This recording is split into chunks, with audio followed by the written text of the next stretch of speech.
How does a ketogenic diet with or without exogenous ketones affect body composition and weight loss?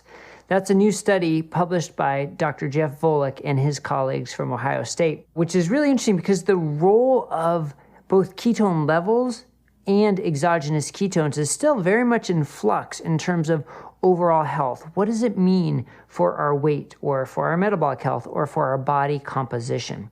It seems like the key to low-carb diets is, as the name implies, low-carb, lowering your carbohydrates. But then, do the ketones matter? And this is a really interesting discussion because ketones have properties of their own that can be beneficial, but for the most part, they are a marker of burning fat for fuel, of fat oxidation, which produces a ketone. So, does adding more ketones help? I'm Dr. Brett Scher, the medical director at DietDoctor.com, and I want to talk about this study from Dr. Volek published in Frontiers in Nutrition. He and his colleagues took subjects and they randomized them to a ketogenic diet with a placebo or ketogenic diet with ketone salts, so a beta-hydroxybutyrate exogenous ketone supplement. Interestingly, it was a well-formulated ketogenic diet, not one of these quote-unquote low-carb, saying 40% of your calories is low-carb, but it was 40 grams or less of carbohydrates, aiming for 1.5 grams per kilo of protein. And they didn't specify if it was per kilo of lean body mass or total mass, but usually people use lean body mass for that. Part of that was provided by a whey shake, and then obviously from real foods as well. And the diets were designed to be 75% of their calculated caloric needs, so hypocaloric.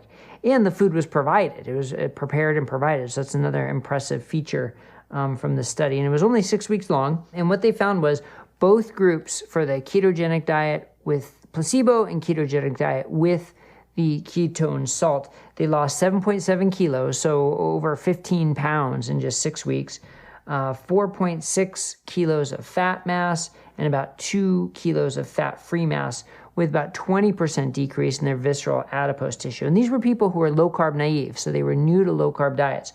So pretty impressive results in just 6 weeks. But between the two groups, the one with placebo and the one with ketone salts, there wasn't any significant difference. Now, there was a trend towards better nitrogen balance, better nitrogen preservation, I guess you could say, with the ketone salt group, but it was a trend. It wasn't statistically significant. So what they note in the paper was their hypothesis was the ketone salt would improve body composition, would improve muscle mass, and they acknowledged that the result was a null result, although they did mention the trend a number of times, that there was a trend towards benefit. So with more people in the study, with a longer study, would you eventually see body composition improve? But my question is, look, if you're interested in body composition, maybe comparing a 2 gram per kilo protein ketogenic diet to a 1.5 gram per kilo, that would be interesting to see if that impacts body composition more. Or even compare a 1 gram per kilo as some people are recommending. So more protein, I think, is going to improve body composition. We have plenty of evidence to show that. But the other is exercise. They didn't really mention what people were doing for exercise. So the other component of body composition is some form of resistance training and exercise. So even if that's not the primary method for weight loss, it can help sort of shape what type of weight loss you have. So really interesting study. It's important to emphasize null studies that didn't have significant benefits. The ketone supplement did not appear to have a significant benefit for body composition.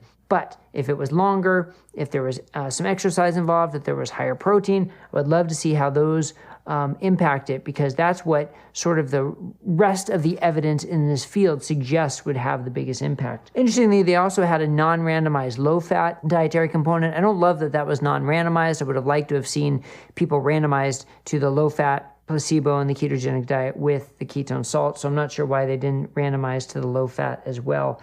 And there were some differences there, like the ketone diet showed better waist circumference and waist to height ratio. The low-fat diet, interestingly, had better resting energy expenditure, so a little bit surprising there.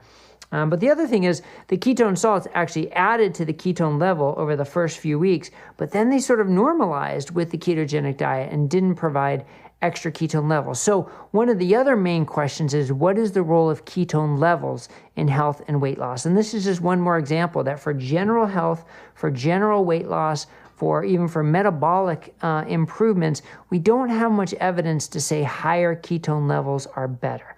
Now, when it comes to traumatic brain injury or Alzheimer's or Parkinson's, sort of the neurological component of things, certainly for seizures, then it appears higher ketone levels are better, that ketones do have something in and of themselves that is beneficial from that standpoint. But for overall health and weight loss, we don't yet have that data. So that's why we continue to recommend a diet doctor. If you're following a ketogenic diet, the key is, what are your carbohydrates?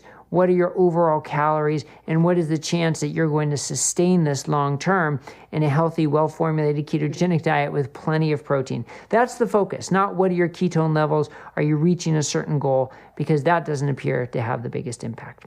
All right, you'll find more at dietdoctor.com. If you thought this was helpful, please click the thumbs up for the like and subscribe so you'll get all our updates here on Diet Doctor News on YouTube. Thanks a lot, everybody. Have a great day, and we'll see you next time.